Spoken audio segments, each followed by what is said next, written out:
Welcome back. Today we're going to talk about one of my favorite topics as a surgeon, appendicitis in the module of the acute abdomen. A patient comes to the emergency department and holds the lower abdomen. I wondered to myself, what's wrong with this patient? Let's start with a clinical scenario. An 18-year-old man who is otherwise healthy reports worsening abdominal pain that started around the belly button this afternoon. He also reports nausea and has no appetite. What's on your differential diagnosis as you're seeing this patient in the emergency department? I'll give you a second to think about it. Of course you're thinking appendicitis in this young, healthy man. Let's go over some classic history and physical findings. Abdominal pain, typically described as periumbilical with some radiation eventually to the right lower quadrant of the abdomen. Variable nausea and vomiting.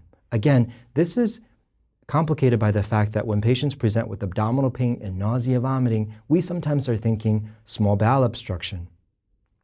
Very classically associated with anorexia or the lack of appetite. These findings are very classic, but remember, as with anything in clinical medicine, not all findings are going to be present. Some patients may also report fevers and chills. Let's discuss the McBurney's point. The McBurney's point, as you see on this image, is defined as a point 2/3 distance from the umbilicus on a straight line towards the anterior superior iliac spine. Peritonitis at the McBurney's point is what causes the right lower quadrant tenderness classically associated with appendicitis. In this image, one notes that one can elicit McBurney's point tenderness even though one is pressing on the left lower quadrant of the abdomen. Recall back to the general principles of acute abdomen that peritoneal irritation sometimes is difficult to localize. Classically, one presses over the right lower quadrant when it elicits the pain at McBurney's point. This is a classic finding of appendicitis. Some other signs you should be aware of for the examination. psoas sign. How do I elicit psoas sign to my patient? I ask the patient to lie flat on their bed. I ask them to flex their knee and their hip. This stretches the psoas muscle, and if there's pain elicited, it's indicative of what's called a retrocecal appendix. Retral meaning behind, cecal or cecum, the very beginning of the right colon. The retrocecal appendix is not only important for diagnosis of appendicitis, but also important in surgical planning. It may make the surgery a little bit more challenging. Another sign you may want to look for is the obturator sign. When the patient lies on his or her back with the leg flexed and the knee in the hip, the physician internally rotates the hip. The inflamed appendix, which may be in contact with the obturator internus, causes the muscle to stretch and pain is elicited.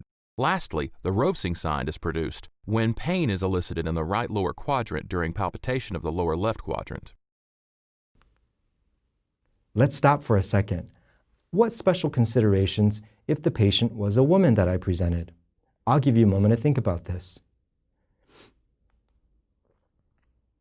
That's right, gynecologic organs in women can mimic pain, particularly in the right lower quadrant. That's very similar to presentation of an appendicitis.